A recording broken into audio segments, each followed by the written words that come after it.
Hello guys, ako nga pala si Mark, dating guro sa Pilipinas at ngayon ay isa ng healthcare worker dito sa Canada. So for today's video, gagawa tayo ngayon ng isang biryani. Yeah, you heard it right guys. Siguro may idea na kayo kung paano lutuin ang isang biryani or nakakain na kayo nito. So, simple lamang ang paggawa ng isang biryani. Actually, first time ko din gumawa ng biryani in my own version. So, i-prepare nyo lang bawang, sibuyas, yan, yung karne na isasahog ninyo. Ako, ang isasahog ko is karne ng manok. At syempre, yung mga iba pang spices, gaya ng asin, paminta, luya, mga biryani spices. So usually, ito, meron din akong basmati rice. So, ang gagawin lang natin dito is magpainit tayo ng mantika sa ating um, palayok. Okay, then pagkatapos mainit, so magigisa muna tayo ng um, bawang sibuyas. And then, ang una ko palang ginawa dito is inuna ko muna itong kumbaga toppings ng biryani. So niluto ko muna ang sibuyas. So pagkatapos niyan, hahanguin ko siya. Then hayaan lang natin siyang maging brown. Pero wag naman yung masyadong sunog na sunog. Okay, so hahanguin ko na siya. So iset aside muna natin at pagkatapos nating ma-set aside, yun na, magigisa na tayo ng bawang. Yan. So, nilagay ko na yung bawang. So, pagkatapos ng bawang, syempre, nilagay ko na rin yung luya. Hintayin lang natin, halu-haluin lang natin hanggang sa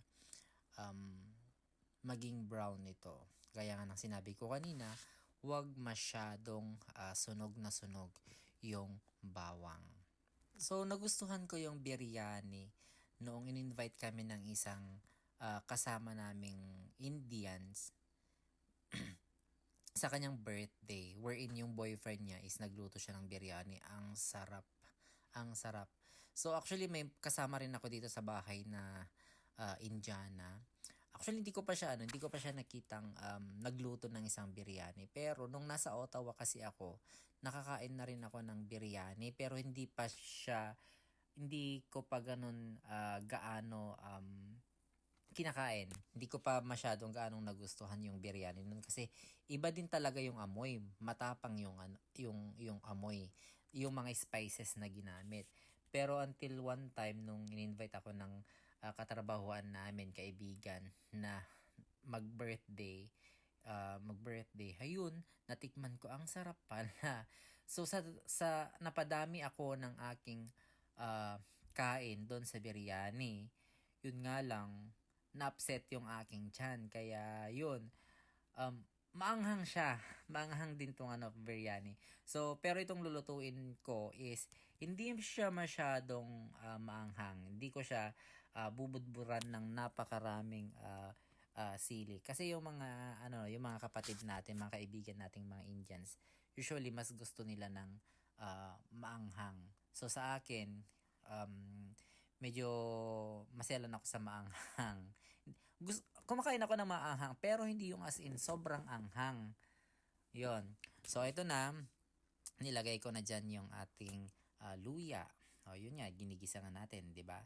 So pagkatapos niyan, nilagay ko na yung minarinate kong manok. Yung manok.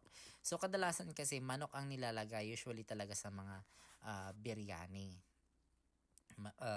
Medyo malalaki talaga din yung hiwa ko dyan. Nilakihan ko na para 'di ba? So dito, hinalo ko lang siya ng hinalo hanggang sa mag-iba yung kulay ng manok na pag alam mo ng medyo luto na.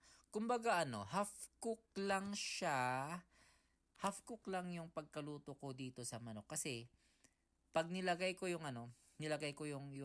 basmati rice, syempre maluluto siya ng maluluto din, 'di ba? Yan, so halo lang ako ng halo. Minsan, tatakpan ko din. Kung makita nyo, may mga red siya. Yun yung sili na nilagay ko. Isang lang siya. Isang sili lang yun nilagay ko. Kasi nga, sabi ko nga sa inyo, ayoko ng masyadong maanghang. na biryani. Okay? So, grabe yung kinalabasan ng lutong ito. So, kasama ko pala dito yung aking kaibigan na si uh, Ate Shelo sa pagluluto nito. So, taga-video siya, ako yung taga-luto. Itong kaibigan ko kasing to is fanatic siya. Fanatic siya sa mga, lahat naman kami, sa mga Indians. May mga kaibigan kaming mga Indians. Okay? So, kung titingnan nyo, iba na yung kulay ng manok, di ba? Iba na. So, parang half cook na siya dyan. So, pagkatapos, pag alam mo nang medyo luto na yung manok dyan, then that's the time na ilalagay mo na rin yung basmati rice. Di ba? So, ang biryani is ano siya, kanin at ulam na. Kanin at ulam na siya. 'Di ba? So yan, no, 'di ba? Iba na yung kulay niya. Kumbaga, inabsorb na niya yung mga yung mga spices, yung mga spices na nilagay natin. So yan. So diyan since alam kong medyo natutuyo siya, maglalagay ako diyan ngayon ng tubig. At least, yan, nilagyan ko na siya ng tubig. Kahit sabihin na natin mga half lang siguro ng kalahating baso lang ng tubig para at least naman hindi siya yung as in dry na dry. Kasi mamaya yung basmati rice ilalagay pa natin dyan. So, dadagdagan ulit natin ng tubig. So, yan. Ganda na. So, kumukulo na. Kanina nilagyan natin siya ng tubig.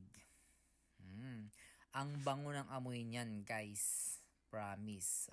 Naglagay din kami ng asin. Para naman may pampalasa.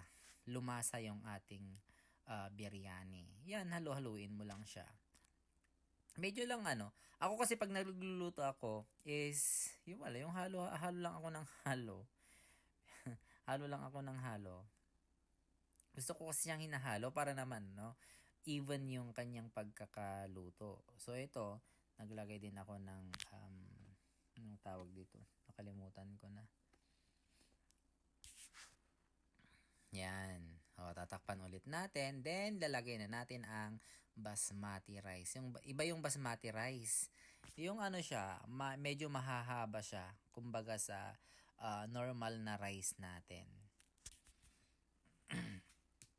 Yan, basmati rice. So, nung unang dating ko dito sa Canada, in-advise sa akin para kung gusto mong kasi yung typical na rice natin, 'di ba, nakakapag-produce siya ng maraming sugar. Ito kasing basmati rice hindi. 'Di ba? So healthy siya sa mga may mga diabetes. Kami ba naman may lahi kaming mga diabetes kaya noon gumagamit ako ng kumakain ako ng basmati rice. Pero as in, iba pa rin talaga yung hindi pag di mo nakasanayan, hindi ka matutuwa na kakain ng basmati rice. Parang ang sad. Ang sad lang niya. Pero eto, as in nagustuhan ko talaga dito yung talagang bagay na bagay ang basmati rice dito sa biryani. O, di ba? So dapat pa nga meron pa kami dito yung atswete or turmeric para maging yellow itong biryani kasi 'di ba pag biryani nga kulay yellow yung kulay niya. Dito kasi wala kaming turmeric. Naubusan kami. Kaya yun, yan, luto na ang ating biryani. Napakasarap niyan. So, nagtawag din ako ng kaibigan ko para matikman nila. So, sa judgment naman nila, 10/10. Diba?